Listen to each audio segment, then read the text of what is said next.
Avis vascular centre మన దేశంలోనే the best varicose vein hospital. నమస్తే, వెల్కమ్ టు ఐ డ్రీమ్. నేను వలి. ఆశురెడ్డి చీటింగ్ కేసు ఆమె మీద నమోదైంది. ఎన్ఆర్ఐ ధర్మేంద్రని పెళ్లి చేసుకుంటానని చెప్పి నమ్మించి 9.83 కోట్లు అంటే దాదాపు 10 కోట్ల వరకు డబ్బులు కాజేసింది అని చెప్పి కేసు నమోదైంది. అయితే ఆశురెడ్డి ధర్మేంద్రకి పంపించిన ఆడియో కూడా ఒకటి రిలీజ్ అయింది. మే నెలలో 1.5 ఇచ్చేస్తాను, మిగతా డబ్బులు కూడా నేను ఇవ్వను అంటలేదు, సెటిల్ అయిన తర్వాత ఇస్తాను, కాదు కూడదు అంటే కనుక నువ్వు ఇట్లా వేధిస్తున్నావు అని చెప్పి నీ మీద రివర్స్ కేసు కూడా పెడతానని చెప్పి ఒక ఆడియో కాల్ వైరల్ కూడా అయినటువంటి విషయం ఉంది. ఆశురెడ్డి కేసుకు సంబంధించి మరికొన్ని సంచలనమైన విషయాలు మాట్లాడటానికి స్టూడియోలో ఉన్నారు శేఖర్ భాష. మాట్లాడదాం. శేఖర్ భాష గారు నమస్తే. శేఖర్ భాష గారు, ఆడియో కాల్ మీరు కూడా వినుంటారు. అసలు ఏంటి, పెళ్లి పేరుతో వాళ్ళని నమ్మించి దాదాపు 10 కోట్ల రూపాయలు అన్నీ కూడా వీళ్ళ పేరు మీద రిజిస్ట్రేషన్ చేసుకున్నారు. అంటే అక్కడ అటు ధర్మేంద్ర కానీ ఆయన ఫ్యామిలీ కానీ అంత కళ్ళు మూసుకుపోయి ఉన్నారా? వాళ్ళ పేరు మీద రిజిస్ట్రేషన్ చేసుకుని ఈ కేసుని ఎట్లా చూస్తున్నారు? ఇంకా ఎలాంటి విషయాలు ఇందులో ఉన్నాయి?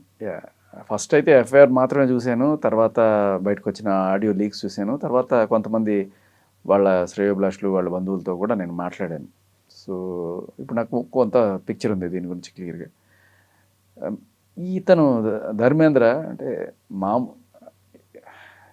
మంచితనానికి కూడా ఒక హద్దు ఉంటుంది అని చెప్పాలనిపిస్తుంది అతను చూస్తే. అంటే ఒకసారి వద్దు బ్రేకప్ అని చెప్పుకొని 70 లక్షలు ఏదో ఇస్తానని చెప్పిన తర్వాత కూడా ఆ చెక్స్ అన్ని తీసుకొని చించేసింది అని చెప్పి తెలిసి మళ్ళీ తను క్షమించి లైఫ్లోకి తీసుకొని ఇంత ప్రాపర్టీ ఆవిడ పేరు మీద రాయడము, ఇంత గోల్డ్ కొనిపెట్టడం, ఇవన్నీ కూడా చూస్తుంటే ఏంటిది అంటే అలాంటి డబ్బులు తీసుకొని ఇవ్వకుండా చేసింది అనే విషయం మీరే ఎఫ్ఐఆర్లో ప్రస్తావించారు. బట్ స్టిల్ మళ్ళీ సరే, ఒక మనిషిని ఒకసారి క్షమించవచ్చు కానీ 2-3 సార్లు అయితే మనం క్షమించడం. అయితే ఈ కేసు పెట్టడానికి వెనకాల ఉన్న కారణం ఏంటి అనేది నేను తెలుసుకున్నప్పుడు నాకు తెలిసింది ఏంటంటే, మాకు ఇవన్నీ తెలియదండి, అసలు కేసులు పెట్టడాలు ఇటువంటివన్నీ మాకు ఏం లేదండి. కానీ సరే, తను ఎట్టగో ఉండను వెళ్ళిపోతాను అన్నప్పుడు ఏదో ఆవిడ కోసం షాపింగ్ కోసం వాటి కోసం ఖర్చు పెట్టిన మేము అడగట్లేదండి.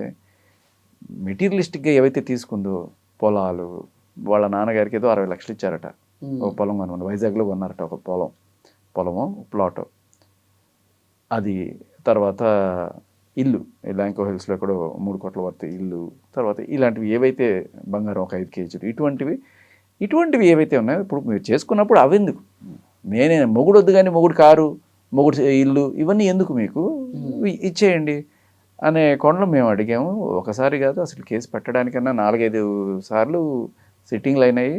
అనేక రకాల ఈ మధ్యవర్తులు లైక్ వేణుస్వామి కావచ్చు, హేమ గారు కావచ్చు, ప్రవీణ్ గారు కావచ్చు, వీళ్ళందరూ కూడా మధ్యవర్తిత్వాలు చేయడానికి వచ్చారు. కానీ బట్ ఇక్కడ ఏంటంటే ఆయన ఎంత చెప్పినా సరే ఇస్తాను అనడం తప్ప ఏమీ లేదు. ఇంకా ముందు ఆయన్ని పెళ్లి చేసుకుందాని ఉద్దేశం ఉందా ఆశురెడ్డికి ముందు? అది ఆవిడని అడగాలి మనం, ఉందో లేదా అనేది. బట్ వాళ్ళు చూపిస్తున్న దాని ప్రకారం పెళ్లి చేసుకుంటానని నమ్మించడానికి ప్రయత్నాలు చేసింది. దానికి వేణుస్వామి గారి దగ్గర జాతకాలు చూపించడము, ముహూర్తాలు పెట్టించడము, ఇటువంటివన్నీ కూడా చేసి 2 జాతకాలు బాగా కలిసినాయి, ఏమేం చేసుకుంటే నీకు ఫుల్ కలిసి వచ్చేస్తుంది, అటువంటి ఏమన్నా చెప్పించిందా?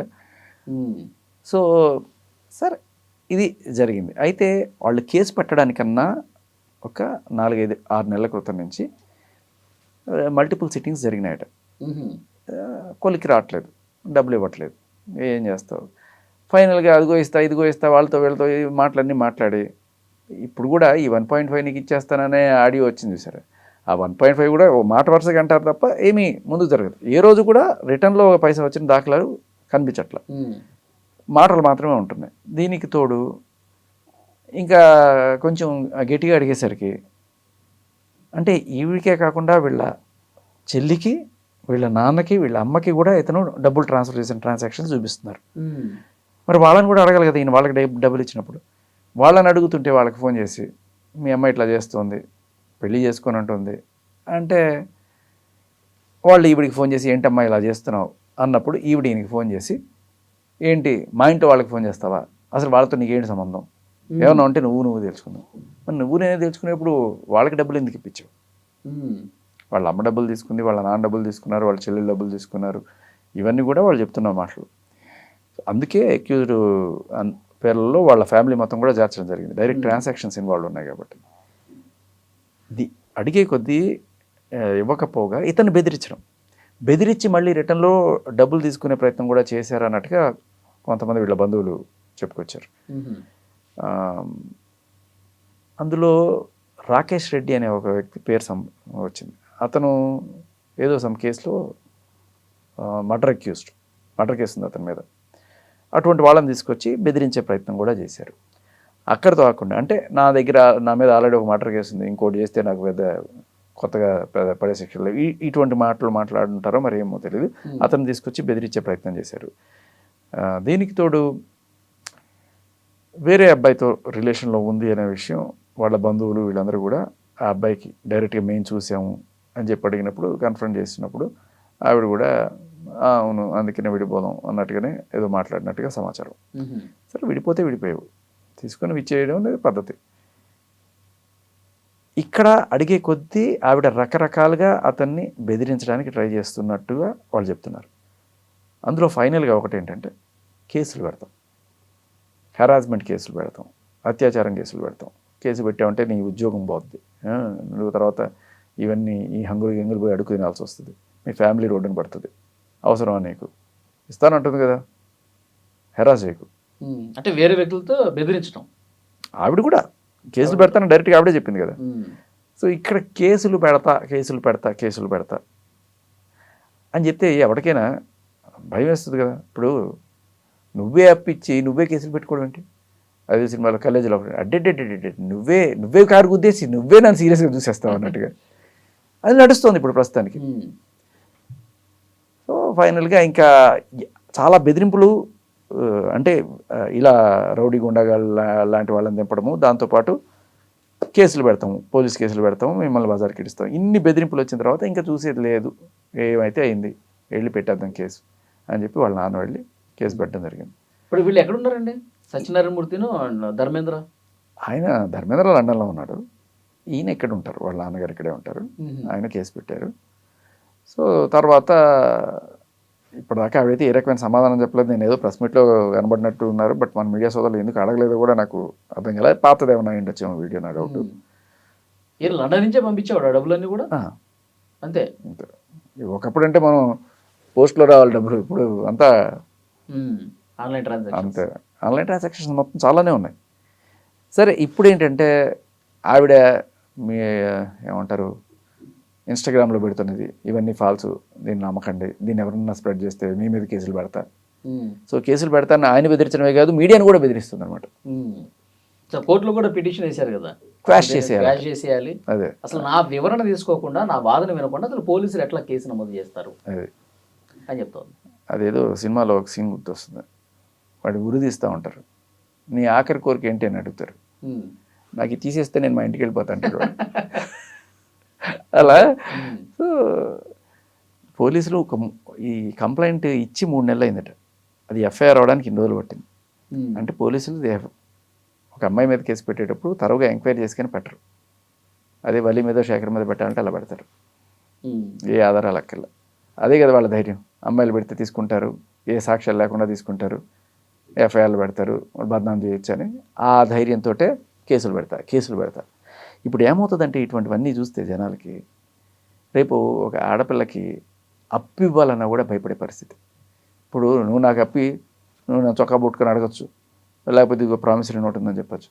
అదే నువ్వు ఆడపిల్లకి అప్పిచ్చి ఏమ్మా ఇవ్వట్లేదేంటి అని చెప్పి అడిగితే నీ మీద నువ్వు నా అడగడానికి వచ్చావా, నన్ను వేరే రకంగా ఇది చేసావు, నన్ను అలా వేరే కోణంలో అడగడానికి వచ్చావు, హెరాస్ చేసావు, లేకపోతే ఏదో చేసేసావు, అదే లొకేషన్లో ఇద్దరు కొంతసేపు ఉంటే చాలు, లోపల రండి ఇంట్లో కూర్చోండి కాఫీ తాగండి మాట్లాడుకుందాం అని చెప్పి లోపల పిలుస్తారు, 4 చింపుగా అన్నారు అనుకో, అయిపోయి. ఇటువంటి ఆప్షన్ నీకు లేదుగా. ఆడియో దీంట్లో కూడా ఆమె పెట్టిన దాంట్లో రివర్స్ నీ మీదే కేసు పెడతాను, మా ఇంట్లో వాళ్ళని ఎందుకు అడుగుతున్నావు, వేధింపులు కేసు పెడతానని చెప్పేసి అంటావు. అవును. సో ఇదే చెప్తున్నా, దీనివల్ల మనం అందరం కూడా నేర్చుకోవాల్సింది ఏమిటంటే ఒకటి, ఆడవాళ్ళకి అప్పిచ్చేటప్పుడు జాగ్రత్త. అంటే మీ మీదే కేసులు పెడతాం అనే కోణం కూడా ఇక్కడ ఉంది. మీరు ఏం చేయలేరు. తర్వాత కేసులు పెట్టిన తర్వాత పోలీస్ స్టేషన్ చుట్టూ వాటి చుట్టూ తిరుగుతూ అమ్మ ఇవ్వకపోయినా పర్లేదు నన్ను వదిలే అనే స్టేజ్కి మీరు వెళ్ళాల్సిన పరిస్థితి ఈవేళ ఆడవాళ్ళ వల్ల కాదు, చట్టం కల్పిస్తుంది. మన భారతదేశ చట్టాలు వాళ్ళకి చుట్టాలుగా మారినాయి. అందుకని ఏం చేస్తున్నారంటే ఇలా, ఇప్పుడు నువ్వు పెట్టుపోయి అలా ఒక అమ్మాయి మీద కేసు కుదరదు.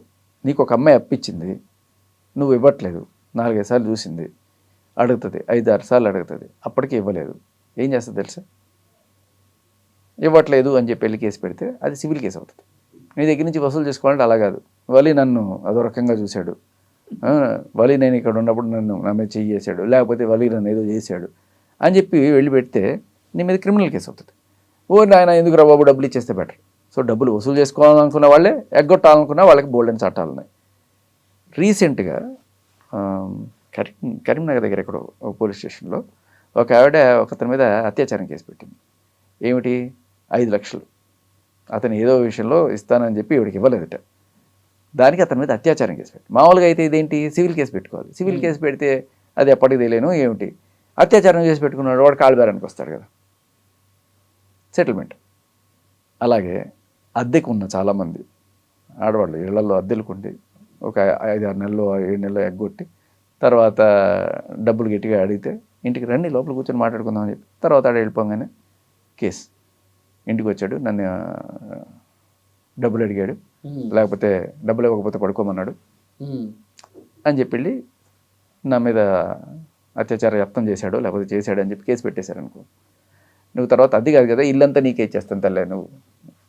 సో ఒంటరి మహిళలకి ఇల్లు అద్దెకి ఇవ్వాలన్నా, అప్పు ఇవ్వాలన్నా, అంతెందుకు ఉద్యోగం ఇవ్వాలన్నా సరే. రీసెంట్గా బెంగళూరులో ఒక ఆవిడ సేల్స్ టార్గెట్స్ ఇవ్వట్లేదని చెప్పి ఆ మీటింగ్లో బాస్ ఏదో తిట్టట. పోలీస్ స్టేషన్లోకి వెళ్ళి ఇతను నాకు ప్రమోషన్ ఇస్తాను నాతో పడుకో అని చెప్పి నన్ను మభ్యపెట్టాడు అని చెప్పి కేసు పెట్టేసి పోలీసులు వచ్చి ఆయన మీద ఎఫ్ఐఆర్ బుక్ చేసి అంతా చేసి బాస్ మీద అంతా ఎంక్వైరీ చేసిన తర్వాత తెలిసింది ఏంటంటే ఆ రోజు ఇవిడికి టర్మినేషన్ లెటర్ ఇచ్చారు. ఏమి చేయలేము, మీరు టార్గెట్లు అచీవ్ చేయలేదు, మీరు వెళ్ళిపోవాల్సిందని చెప్పిస్తే అది కేసులో ఉండగా మీరు తీయడానికి లేదని చెప్పి ఆ కేసు అయ్యేదాకా సాగదీసి అన్నాళ్ళు జీతం తీసుకుంది. సో బాగుంది కదా ఫెసిలిటీ. ఇవన్నీ కూడా వాళ్ళు చేస్తున్న తప్పులు కాదు. ఇప్పుడు అందరికీ డబ్బులు అవసరం, అందరూ అవకాశాల కోసం చూస్తారు, కానీ చేసేది నువ్వు చేయగలవా? నువ్వు పెడితే తీసుకుంటారా? ఒక లేడీ బాస్ ఉంది, నేను తీసేసింది, ఈవిడ నన్ను అలా అడిగిందని చెప్పి పోరా అంటారు. సో బేసికలీ ఆ చట్టాలు కూడా లేవు నువ్వు వెళ్ళి పెట్టడానికి. ఇవాళ రేపట్లో ఈ చట్టాలు మహిళలకి రక్షణ కల్పించడం కోసం పెట్టిన చట్టాలని ఎంత చక్కగా దుర్వినియోగం చేస్తున్నారంటే, దీనివల్ల ఏమవుతుంది అంటే ఒక ఆడపిల్లకి ఉద్యోగం ఇవ్వాలన్నా, ఒక ఆడపిల్లకి అప్పు ఇవ్వాలన్నా, ఒక ఆడపిల్లకి ఇల్లు అద్దెకి ఇవ్వాలన్నా, అంతెందుకు ప్రేమించాలన్నా, పెళ్లి చేసుకోవాలన్నా సరే మగాడు భయపడే పరిస్థితిలో ఉన్నాడు. అది దీని సారాంశం. ఓకే, ఇప్పుడు ఆశురెడ్డి కేసులో ఈయన 10 కోట్ల వరకు డబ్బులు ఇస్తానే ఉన్నాడు. వాళ్ళు ఫ్లాట్లు కొనుక్కున్నారు, తర్వాత కార్లు కొనుక్కున్నారు, బంగారం కొనుక్కున్నారు, అంతా బాగానే ఉంది. పెళ్ళికి అంటే పెళ్లి చేసుకుందాం అంటే వాళ్ళు లేట్ చేయటం వల్ల ఇది అయిందా, లేదంటే ఎందుకు బ్రేకప్ అయిందని మీకు తెలిసింది? ఇక్కడ చాలా మంచి ప్రశ్న. లేట్ ఎందుకు అయింది? పెళ్లి చేసుకుందాం అనే ఉద్దేశం ఉంది. మా నాన్నతో మాట్లాడింది, సరే మాట్లాడారు, వాళ్ళ నాన్నతో నో చెప్పించారు, సరే నో చెప్పించారు కదా, విడిపోదాం అనుకుంటే లేదు ఆయన అలాగే చెప్తాడు, మెల్లగా మాట్లాడదు అంటే పెళ్ళిని మాత్రమే పోస్ట్పోన్ చేస్తున్నారు, రిలేషన్ అలాగే మెయింటైన్ చేస్తున్నారు. ఇతను పెళ్ళి అడిగినప్పుడల్లా ఏదో రకంగా నో నో నో. నా ఉద్దేశం వేణుస్వామి దగ్గరికి వెళ్ళడానికి కూడా కారణం ఏంటంటే మన జాతకాలు కలవలేదు, దానికి సంబంధించిన శాంతులు పూజలు అవి చేయాలి. ఇప్పుడు జాతకాలు కలిస్తే వేణుస్వామికి బిజినెస్ ఏముంటుంది? ఇప్పుడు జాతకాలు కలవడానికి ఏముంది, కంప్యూటర్లో కొట్టినా కూడా కలిసినా లేదో చెప్తారు, లేకపోతే మామూలు లోకల్ పురోహితుడు. ఇప్పుడు కలవనప్పుడు కల్పించే మహానుభావులు ఎవరు అంటే ఈయన రకరకాల పూజలు, కామాఖ్యలో టెంపుల్లో పూజలు ఇవన్నీ ఎందుకు చేస్తారు? ఒకవేళ కలవడమో ఏవో దోషాలు ఉన్నాయని చెప్తే దోష నివారణ చర్యలు, నవగ్రహ శాంతులు, అన్నదానాలు, లేకపోతే ఇవన్నీ అప్పట్లో చేసేవాళ్ళు కదా. అటువంటి టైప్లో పెద్ద పెద్ద పూజలు నిర్వహించడానికి ఏదైనా ఈ రకమైన ఇదేమన్నా లేదా? దానివల్ల ఏమైనా డిలే అయిందా? సో బేసికలీ ఎప్పుడైనా సరే మ్యారేజ్ ప్రస్తావన వచ్చినప్పుడు వాళ్ళ ఫ్యామిలీనో లేకపోతే వీళ్ళు అలా అలా అలా దాటేస్తారు. దీనికి 2 సార్లు మ్యారేజ్ వరకు వెళ్ళి వెనక్కి వచ్చారంట. నేను అనేది ఏంటంటే పెళ్లి ప్రపోజల్ ఎప్పుడు పెట్టారు? 2018లో వీళ్ళ పరిచయం, 19-20 కల్లా అప్పటికే ప్రపోజల్ పెట్టేశారు. అప్పటి నుంచి పెళ్లి సాగదీస్తూనే ఉన్నారు. ఎందుకు? ఒకటి ఈవిడ సినిమాల్లో ట్రై చేద్దాం అనుకుంది కాబట్టి, పెళ్ళి అయితే అవకాశాలు ఏమైనా తక్కువ అవుతాయనే ఒక కారణంతో ఉండుండొచ్చు, చెప్పలేం. ఓకే, లేదు వేరే వాళ్ళు ఎవరన్నా చేసుకునే ఉద్దేశం ఉండి ఈయన్ని జస్ట్ ఏటీఎంగా వాడుకుందాం అనుకునే కోణం కూడా ఉండొచ్చు. ఇప్పుడు ఆ కోణంలోనే కేసు పెట్టారు. అంతే కదా, జస్ట్ ఒక ప్యూర్ ఏటీఎం లాగా వాడారు ఆయన. అన్ని 3 కోట్ల షాపింగ్ ఏంటండి? 3 కోట్లు అంటే పర్సనల్ ప్యానలా అన్నట్టు. అంటే ప్రతి ఆస్తిని కూడా వాళ్ళ పేరు మీద రిజిస్ట్రేషన్ చేసుకుంటే ఆయన ఎందుకు అబ్జెక్ట్ చేయలేదంటారు? ఇంకా నేను చేసుకోబోతున్నానని కానుండే ఇది ఇది చేసేసుకుందాం, అది చేసేసుకుందాం అన్నప్పుడు మరి ఆయన ఓకే అంటే, ఇందాక చెప్పాను మీకు మంచితనానికి కూడా ఒక హద్దు ఉండాలి అని ఎందుకు అనిపిస్తుంది అంటే, ఈవిడికి ఆ మధ్యకాలంలో బ్రెయిన్ ట్యూమర్ వచ్చిందని చెప్పి ఆవిడే పెట్టింది. అది నిజమా కాదని నేను అనుకున్నప్పుడు వాళ్ళ బంధువుల్లో ఒక అతను మాట్లాడుతూ నాకు చెప్పింది ఏంటంటే, ఎవరు చేయించారండి ఆవిడకి బ్రెయిన్ ట్యూమర్ ఆపరేషన్? ఆ ఖర్చు ఎవరు భరించారు? వాళ్ళ నాన్న భరించాడా, వాళ్ళ అమ్మ భరించిందా? చెప్పమనండి. కట్టుంటారు కదా హాస్పిటల్లో బిల్లు, చూపించమనండి. ఎవరు కట్టారు? మళ్ళీ ఈడు కట్టాడండి. ఆ టైంలో అక్కడి నుంచి వచ్చి ఈవిడ దగ్గరుండి పర్సనల్గా అన్నీ చూసుకొని ఆవిడని చేశాడు. వాళ్ళ నాన్నగారిని రమ్మంటే ముహూర్తం బాగాలేదు అని చెప్పి 2 రోజుల తర్వాత ఎప్పుడో వచ్చారట అని వీళ్ళు చెప్తున్నారు. అంటే దాని అర్థం ఏంటి? కరెక్ట్ టైంకి వచ్చేస్తే బిల్లు ఈయనే కట్టాల్సి వస్తుందనే ఏం వాళ్ళ చెప్తున్న మాటలు అవి.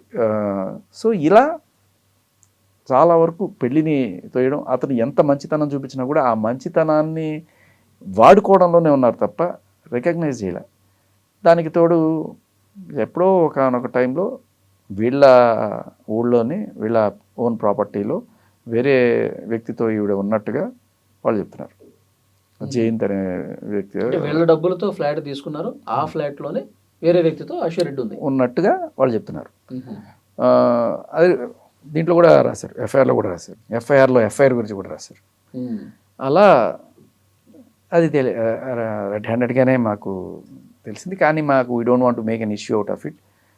దీని నుంచి కూల్గానే బయటకు వచ్చేద్దాం అనుకున్నాం. But she made it hard.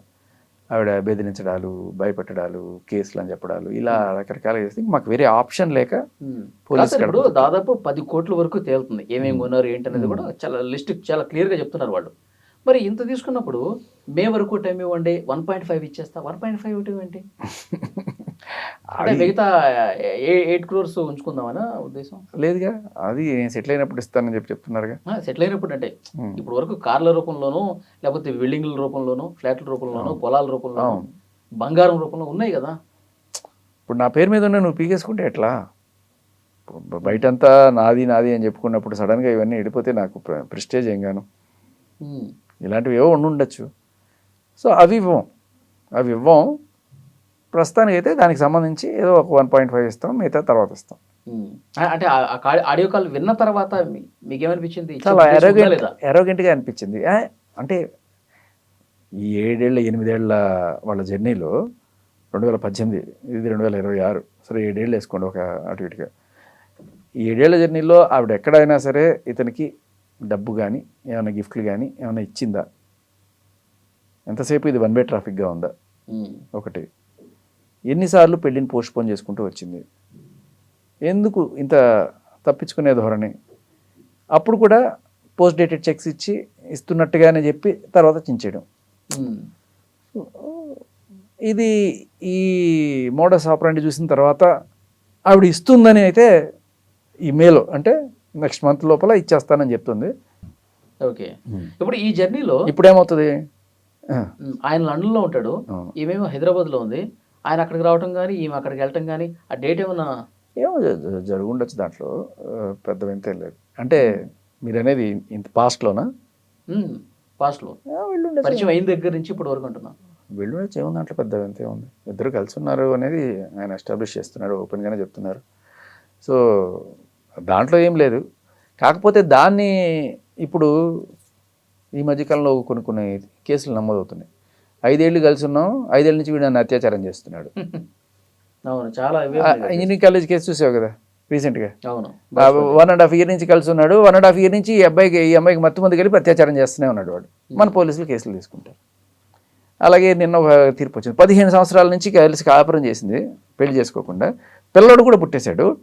ఇప్పుడు వచ్చి 15 సంవత్సరాల నుంచి వీడు అత్యాచారం చేస్తున్నాడు. ఎంత దరిద్రంగా ఉందంటే మగాడి పరిస్థితి. ఇప్పుడు పాయింట్ ఏంటంటే కోర్టు చీతు ఏమిట్రా ఈ కేసు అని చెప్పి నాగరత్న గారు నిన్న సుప్రీంకోర్టు జస్టిస్ అది మందలించి పంపించేశారు. కాకపోతే process it self is the punishment అంటారు. అంటే ఆవిడ కంప్లైంట్ ఇవ్వడం, మన పోలీస్ సోదరులు తీసుకోవడం, ఎఫ్ఐఆర్ బుక్ చేయడం, వీళ్ళ రిమాండ్కి తరలించడం, వీళ్ళకి ఈ దరిద్రపు నరకం అంతా చూపించడం ఏంటిది? వాళ్ళు ఇష్టపూర్వకంగానే ఉండి వాళ్ళే వెళ్ళి కేసులు పెట్టి మగాళ్ళని వాళ్ళ జీవితాలను నాశనం చేసే ఒక అద్భుతమైన ప్రక్రియ మన చట్టంలో వెసులుబాటు కల్పించారు. సో ఈ వెసులుబాటుని ఇప్పుడు కూడా ఏమైనా వాడుకోవడానికి ట్రై చేస్తుందా చూడాలి. అంటే ముందు వీళ్ళే కేసు పెట్టారు కాబట్టి అంతవరకు ఆలోచన రాలే వాళ్ళకి. అదొక మంచి పరిణామం యాక్చువల్గా. జనరల్గా ఎవడు కేసులు పెట్టాలనుకోడు పేకల మీద దాకా వస్తే తప్ప. అటువంటి లేకపోతే ఇట్లా హనీ ట్రాపులు చేసేవాళ్ళు ముందుగానే అంటే ఎన్నో సిట్టింగ్లు జరిగి వాళ్ళు ఇవ్వక డిలే చేసి వీళ్ళ ఉద్దేశం అర్థమై ఇంకేమీ చేయలేక కేసు పెట్టినట్టున్నారు వీళ్ళు. నేను విన్నది ఏంటంటే డబ్బులు రావాలనే దానికన్నా వీళ్ళని బెదిరింపడం అనేది ఎక్కువైపోయిందట. మర్డర్ కేసులో అక్యూజ్డ్గా ఉన్న వాళ్ళతోటిను ఇంకా మిగతా వాళ్ళతో రాయబారాలు. ప్రాణహాని ఉందని కూడా ఎఫ్ఐఆర్లో పెట్టాడా? లేదనుకుంటా. అంటే బెదిరింపులు ఉన్నాయి కదా, అట్లా ఉన్నా. సో అది అంటే ఆయన పొత్తిపోయింది సరే, నేను మనసు బాధ ఇవన్నీ కూడా ఏదో సర్దుకుంటాను. కానీ ఇవి అట్లీస్ట్ ఎందుకంటే ఇంత డబ్బులు ఉన్నాయి కదా, సాఫ్ట్వేర్ వాడు బాగానే సంపాదించుంటాడు కదా అనుకుంటే నాకు ఫైనల్గా తెలిసింది ఏంటంటే ఆఖరికి ఆయన లోన్ పెట్టి ఈవిడికి డబ్బులు ఇచ్చాడంట. బా, నువ్వు మహానుభావుడు. ఎంత దారుణం ధర్మేంద్ర, ఏంద్రా ఈ ధర్మం? ఇంత మరీ మంచితనం. అప్పు చేసి డబ్బు తీసి వాళ్ళకి పెట్టాడు. అదే. సో ఉండొచ్చు, మరి తనకు మాలిన ధర్మం మొదలు చెడ్డ బేరం అంటారు. అదే అనిపిస్తుంది ఏం చూస్తుంటే. చూద్దాం ఈ కేసు ఇంకా ఏం జరగబోతుంది ఏంటి. మరి అశ్వరెడ్డి ఆమె కూడా డబ్బులు ఇచ్చే ఉద్దేశం లేదు, ఏదో ఫైట్ చేసి వదిలించుకుందామన్న ఆలోచనతో ఉన్నట్టుగా కనపడుతుంది ఆడియో కాల్ విన్న తర్వాత. అంటే ఇదివరకు దాకా అంతవరకు బెదిరించారు, అంతా బాగానే ఉంది. ఇప్పుడు పోలీస్ కేసు అయింది, వాళ్ళ ఫ్యామిలీ మొత్తం రిస్క్లో ఉంది. ఇప్పుడు కూడా పైసా ఇవ్వను పో, ఏం చేసుకుంటావో చేసుకో అంటారా? లేకపోతే పోలీసులు కూడా సీరియస్గా తీసుకుని ఇన్వెస్టిగేట్ చేసి ఇచ్చిన ఆధారాలు పరిశీలించి ఈమెకి నోటీసులు పంపించి విచారణ పిలిచే అవకాశం ఉంది. ఆల్రెడీ నోటీసులు ఇచ్చినట్టుగానే సమాచారం, వచ్చి హాజరవ్వమని చెప్పి సిసిఎస్ పోలీసులు వీళ్ళ నలుగురికి నోటీసులు ఇచ్చినట్టుగానే తెలుస్తుంది. పోలీసులను కూడా క్వశ్చన్ చేస్తుంది కదా, అసలు నన్ను అడగకుండా ఎట్లా కేసు పెట్టారండి. అదే కదా. సో ఆవిడకన్నా అంటే ఆవిడకి మంచి కాంటాక్ట్సే ఉన్నాయి ఇండస్ట్రీలో. సాక్షాత్తు ఆర్జీవి లాంటి వాళ్ళే కాలు నాకారు కదా. సో అది కష్టాల్లో ఉన్నప్పుడు ఆవిడ యాక్చువల్లీ సెలబ్రిటీ అయిందే ఆ ఇన్సిడెంట్ తోటి. అంతకుముందు ఆవిడ ఎవరికీ తెలియదు, అస్సలు పెద్ద ఇదేం లేదు. రామపాదం సోకి అహల్య మనిషి అయినట్టుగా రామ్ గోపాల్ వర్మ ఆయన తాకితే ఈయన నాకి ఆవిడని సెలబ్రిటీ చేశాడు. అది ఓకే, చూద్దాం ఈ కేసు ఎట్లా ఉండబోతుంది next. Thank you very much.